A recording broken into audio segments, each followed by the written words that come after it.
Eu sou o SUS. Eu sou o SUS. Eu sou o SUS. Eu sou o SUS. Eu sou o Eu sou o SUS. SUS. Eu sou o SUS. Armã, Aré, SUS. Eu sou o SUS. Eu sou SUS.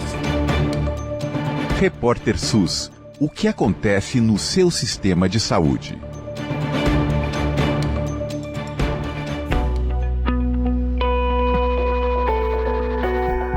O Repórter SUS desta semana trata da saúde da população quilombola e de uma demanda antiga, mas que ainda não saiu do papel: a criação da PNASC, Política Nacional de Saúde Integral da População Quilombola.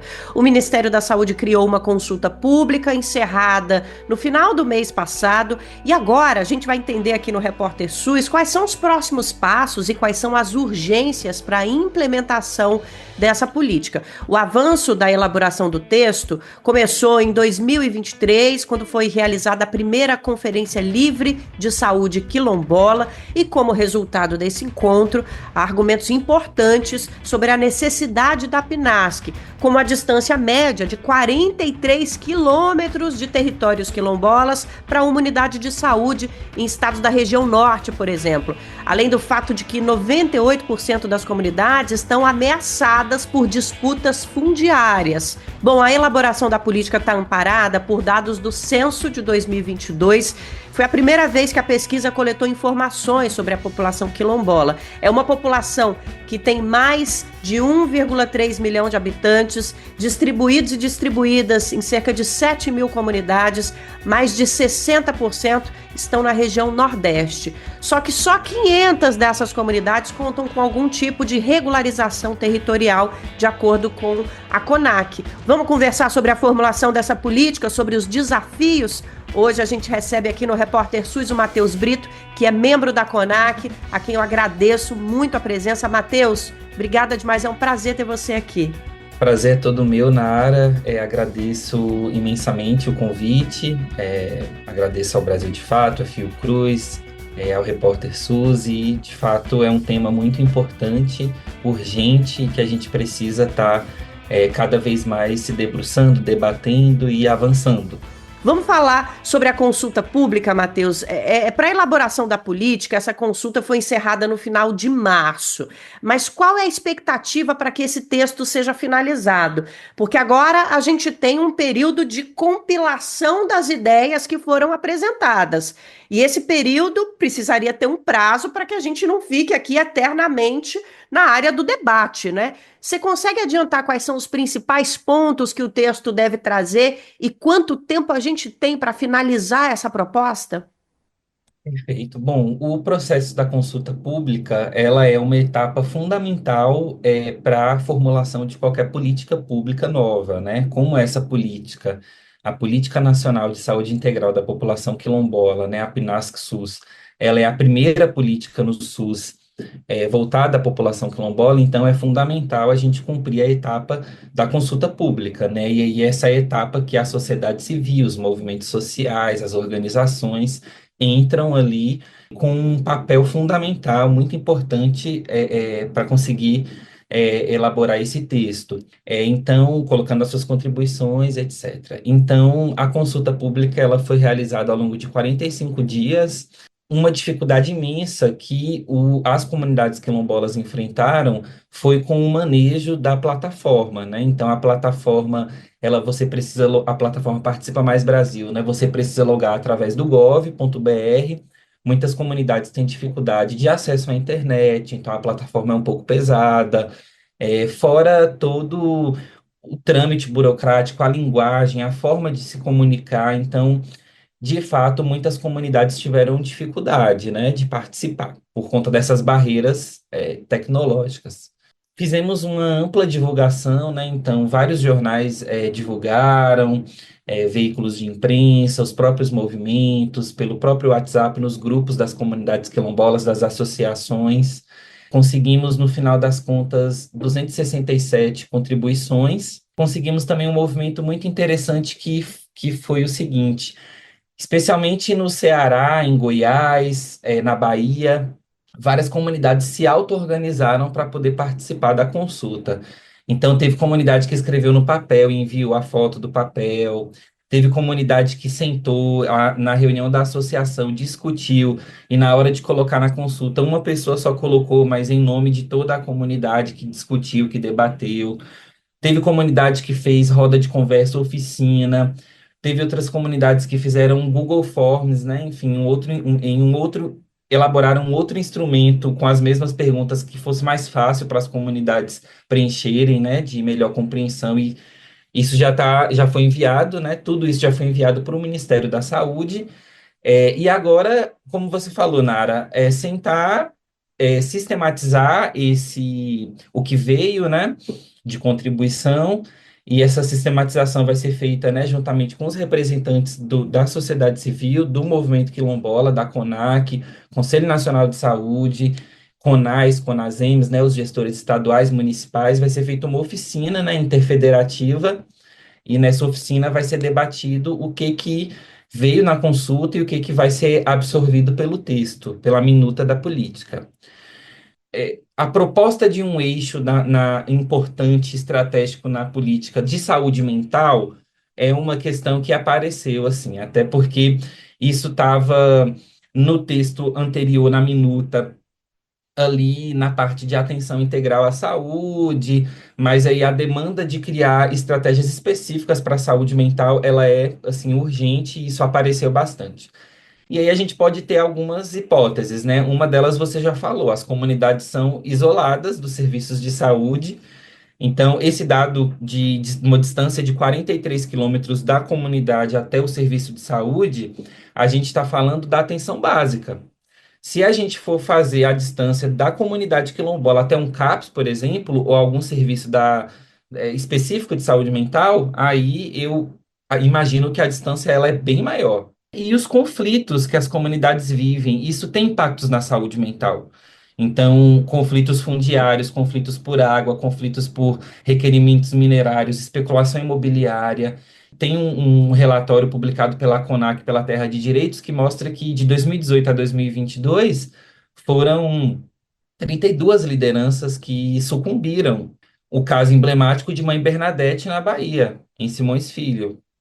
Então, isso também tem implicações, fora as lideranças que estão ameaçadas, né?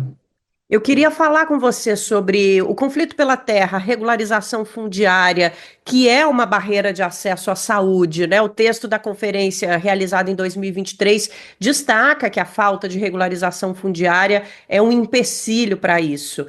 Como essa política em elaboração pode ajudar a modificar esse quadro? Quer dizer, uma política da área de saúde, ela não tem potencial para acabar com a luta pela terra e com os conflitos fundiários que o nosso país vive, que infelizmente não afetam só as populações quilombolas, afetam como um todo as nossas populações tradicionais, indígenas, ribeirinhos e ribeirinhas, populações do campo, da agricultura familiar. É um problema muito grave. Olha, eu diria que é um dos maiores problemas estruturais que o Brasil tem. Como é que a saúde pode dialogar para caminhar para um processo de solução, mesmo que, obviamente, não tenha o potencial de acabar com esse tipo de problema, mas que entre também como uma ferramenta de solução.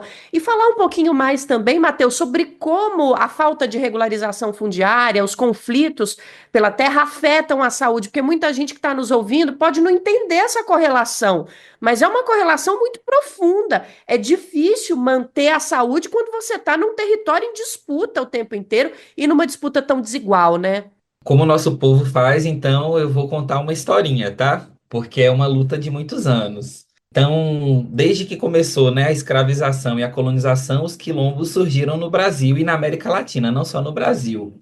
Só que os direitos das nossas comunidades só foram reconhecidos em 88, né, na Constituição Federal. Ou seja, são 500 anos em que o nosso povo só é reconhecido como cidadão de direito há 35 anos, porque o restante desse período foi sempre de perseguição, de destruição. Não que muita coisa tenha mudado, né, depois do reconhecimento dos direitos, mas pelo menos foi um passo. A CONAC, ela foi criada em 95 para 96, porque teve a Marcha Zumbi dos Palmares, em Brasília, pelos 300 anos de imortalidade de Zumbi. Então, foi ali o marco, né? 95 e 96 a CONAC foi criada, foi ali o marco em que Os quilombolas do Brasil se organizaram para falar, ó, a gente foi reconhecido na Constituição Federal, então a gente precisa agora que existam políticas públicas para colocar isso no papel. De 88, a gente só foi ter algum tipo de avanço a partir de 2004, no governo Lula I, com a criação do programa Brasil Quilombola.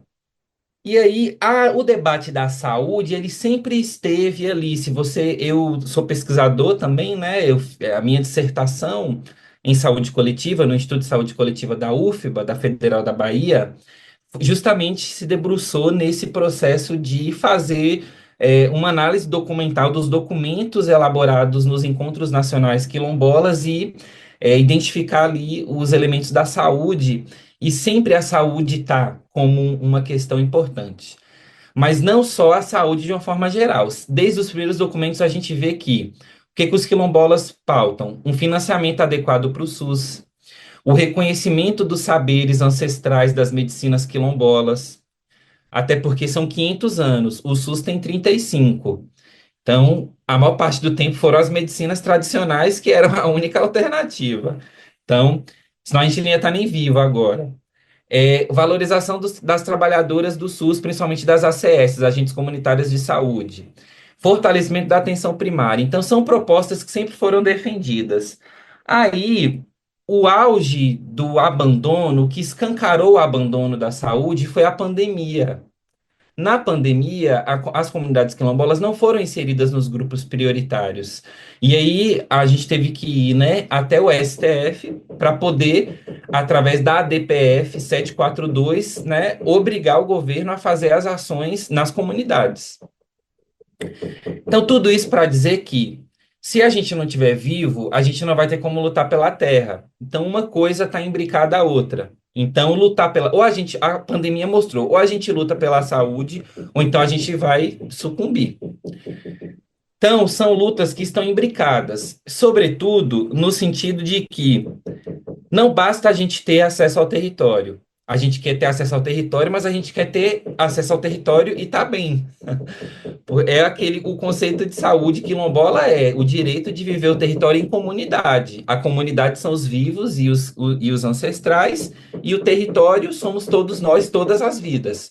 Então, não é só ter acesso ao território, é ter acesso a um território saudável, sustentável, que a comunidade esteja viva, esteja bem, e que a gente possa realmente viver, ser feliz, entendeu? Ser livre, realmente, ter autonomia, ter a emancipação. Então, as comunidades quilombolas, a Constituição Federal obriga o Estado a reconhecer, regularizar e titular.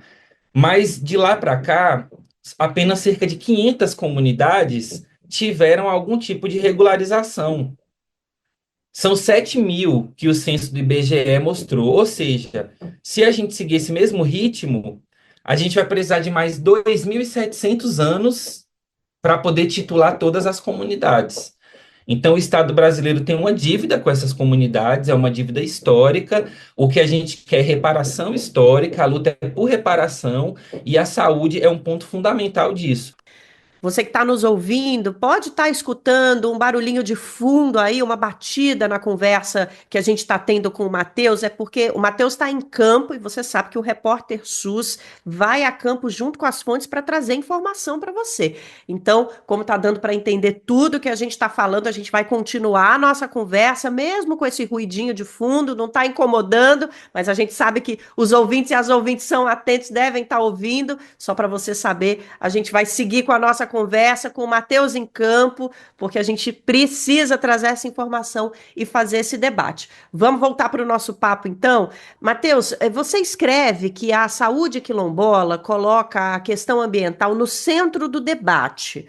E essa questão ambiental, ela é muito presente nos debates de saúde de praticamente todas as nossas populações tradicionais. Da indígena à população negra, quando a gente fala de ribeirinhos e ribeirinhas, essa sua fala de que o Brasil tem 500 anos em que as medicinas tradicionais foram implementadas e, de certa forma, nos trouxeram até aqui, e o SUS tem 35 anos, é uma fala poderosíssima, porque ela mostra como o Sistema Único de Saúde tem a aprender com essas medicinas tradicionais. A gente já falou disso aqui no que diz respeito à medicina indígena, por exemplo. Essa visão de meio ambiente no centro do debate, como ela pode ser incorporada na política, se refletindo na prática, e mais, o que ela pode trazer para a nossa saúde pública no geral? Na política, existem dois eixos estratégicos que dialogam com o debate da crise climática, do direito à terra, da regularização fundiária, da questão ambiental. Um eixo é justamente o eixo do fortalecimento dos saberes e práticas das medicinas quilombolas, tradicionais e ancestrais. E o outro eixo, a outra proposta, né, o outro eixo que está em discussão é o eixo justamente de enfrentamento à crise climática e os impactos da crise climática, que é a crise derradeira do capital, né, na saúde desses territórios, dessas populações. Então, inclusive nas emergências em saúde pública, né? Então, a gente está trabalhando, né, em cima dessas duas propostas, né, desses dois eixos. As ações, né, elas vão ir muito no sentido de ações de vigilância popular em saúde, então fortalecendo a organização comunitária, né, a auto-organização das comunidades, com o apoio do Estado, obviamente, mas que foi o que a CONAC fez na pandemia, basicamente, né? A CONAC que fez boletins epidemiológicos, foram os próprios quilombolas que fizeram estudos que comprovaram que a população quilombola, morreu 5% a mais do que a população geral de Covid. A população quilombola foi que fez boletins informativos sobre como as comunidades deviam se prevenir frente à pandemia. Então, já é uma prática feita pelas comunidades, até porque se as comunidades quilombolas não fossem organizadas, elas não iriam sobreviver até hoje, porque são anos de muita perseguição e muitos conflitos nos territórios. Então, as ações vão ser um pouco também no sentido de processos formativos, né, para que os profissionais do SUS reconheçam e compreendam, né, os saberes e aprendam, como você falou, Nara, aprendam com essas benzedeiras, raizeiras, parteiras, raizeiros, com essas mestras e mestres dos saberes populares que estão nas comunidades. A gente precisa reconhecer isso. O SUS precisa reconhecer isso. Então, as ações, assim, vão um pouco nesse sentido. Um debate muito importante é o debate do racismo ambiental. Então, a gente precisa racializar as análises e as ações com relação à questão ambiental, com relação à questão fundiária. No Brasil, a questão fundiária, ela tem como base o processo que a gente viveu de colonização e de escravização. A maior parte do campesinato, das comunidades e povos tradicionais são negros e negras. Então, a gente não tem como não olhar a partir também dessa ótica. Senão, a gente vai estar fazendo uma análise meio, eu acho que um pouco distorcida da nossa realidade enquanto Brasil. Isso é o que nos constitui enquanto sociedade. Então, a gente busca também racializar esse debate, racializar essas ações e fazer essa dupla frente, essas duas frentes de ação, que uma é disputar que o Estado, de fato, concretize as políticas públicas, inclusive de educação, de saúde, nesses territórios, e também, sobretudo, a política de regularização fundiária. É uma dívida histórica que o Estado tem, é um direito do povo quilombola, e isso é reparação histórica. Por outro lado, é fortalecer esses territórios, porque o que hoje a gente tem visto como um debate acerca da crise climática, questão ambiental, as comunidades fazem isso há 500 anos, gente. As comunidades indígenas debatem isso há mais do que isso, inclusive. Então, assim, é uma coisa típica da academia, né? Pega esse saber, essa luta, coloca um outro nome, e aí agora é todo esse debate.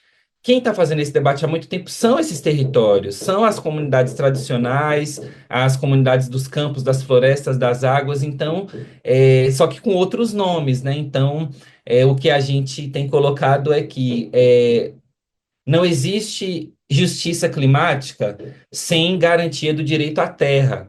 a justiça climática, a equidade com relação aos direitos, combate à crise climática, começa pela regularização dos territórios, titulação, demarcação dos territórios indígenas, quilombolas, a reforma agrária. Então, isso sim é promover justiça climática. É só olhar para a nossa história. Então, a gente vê com muita preocupação, por exemplo, a exclusão dos quilombolas da Carta da COP 30. A Carta da COP 30, publicada pelos organizadores da COP 30, está colocando de fora, deixando de fora os quilombolas. Isso é a invisibilização, é a negação, é a exclusão.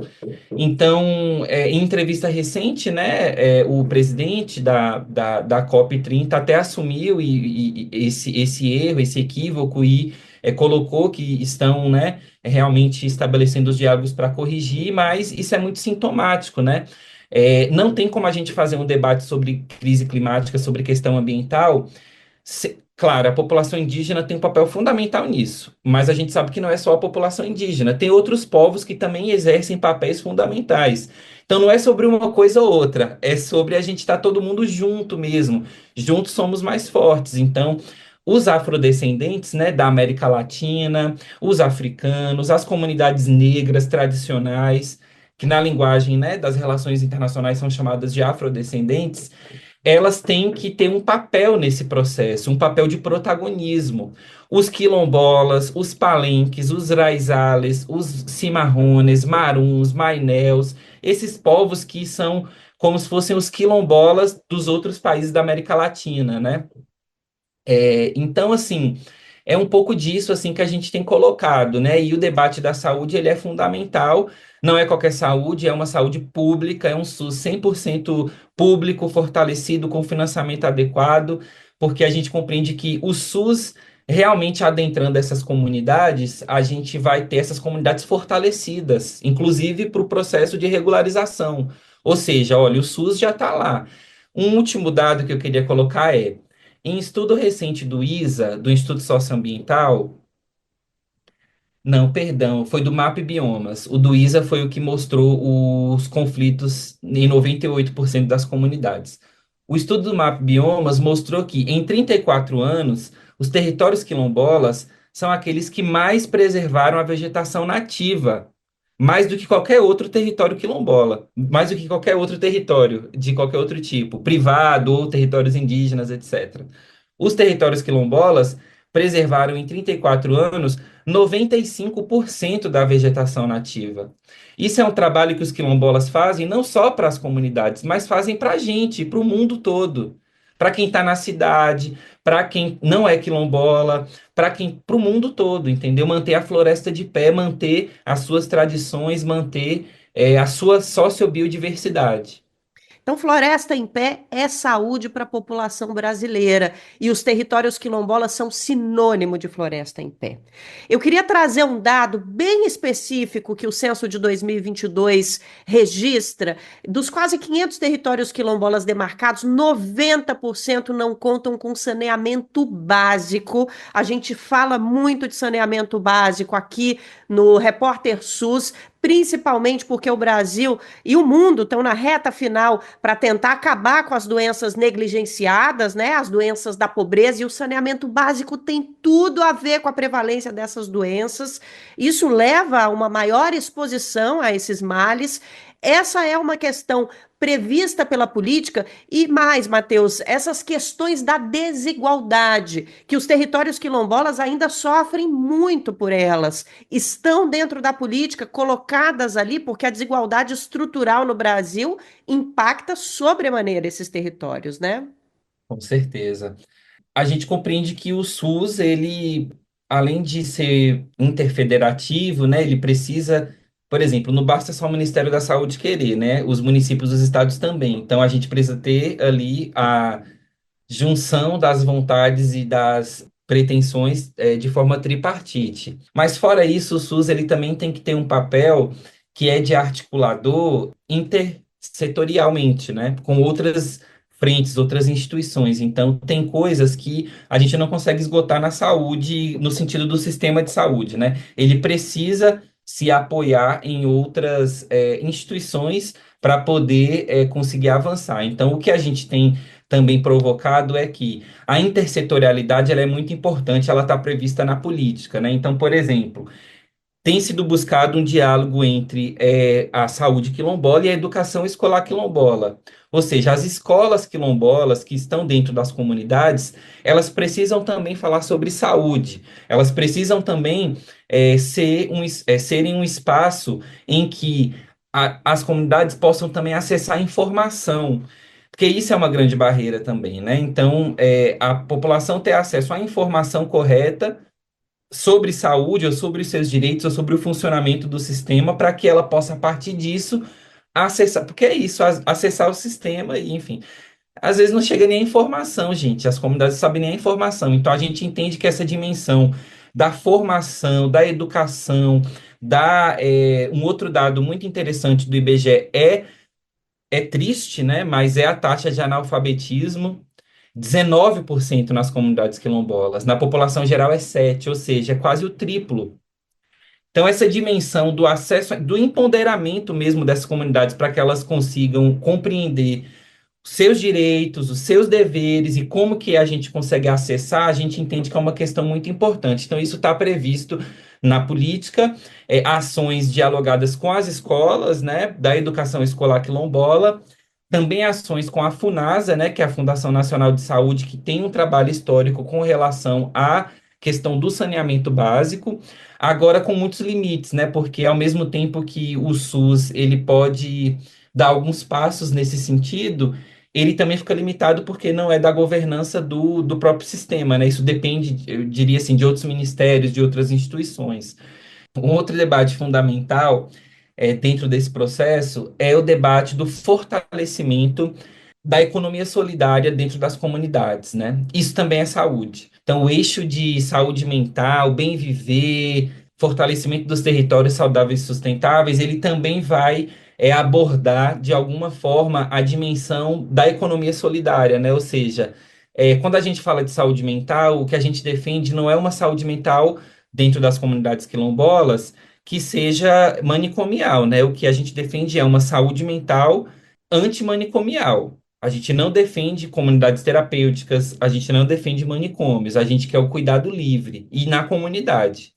E aí, isso não exclui que não tem que existir CAPS, tem que existir CAPS, mas não é só os CAPS, não é só a RAPS que vai dar conta disso. E aí a gente precisa fortalecer, a partir inclusive da saúde, do SUS, esses processos de organização comunitária, de participação social e de economia solidária. Então, sim, isso tem sido debatido e vai ser ali alvo de ações e de objetivos que são específicos. Matheus, a gente tem um minutinho para finalizar o nosso podcast Repórter SUS de hoje, mas eu queria te fazer uma pergunta prática. Qual é a expectativa de tempo de vocês para que a consulta pública se transforme definitivamente num texto que a gente possa debater para ser colocado em prática? Bom, a consulta pública terminou agora, no dia 31, né, de março, e aí o prazo de sistematização é até o mês de maio. Por quê? Porque em maio vai acontecer o primeiro Seminário Nacional de Saúde Quilombola. É o primeiro evento do tipo que o Ministério da Saúde vai fazer. Esse seminário ele vai ocorrer em Alcântara, no Maranhão, que é um território quilombola muito importante, muito emblemático. E nesse evento é que vai ser apresentada, né, a proposta da nova minuta após consulta pública.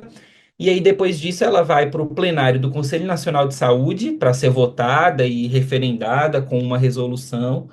E depois disso, ela vai para a CIT, que é a Comissão Intergestores Tripartite, ou seja, vai sentar na mesa para pactuar, negociar Ministério da Saúde e os secretários estaduais e os secretários municipais de saúde, porque é como eu falei, não é só o Ministério da Saúde, todo mundo tem que querer estar junto, estados e municípios, inclusive. Sim. E aí a expectativa é de que ela seja lançada ainda esse ano. Porém, as experiências anteriores mostram que esse tempo é um pouco imprevisível, porque ele depende muito mais de um time e de uma dinâmica que é do tempo político mesmo, né?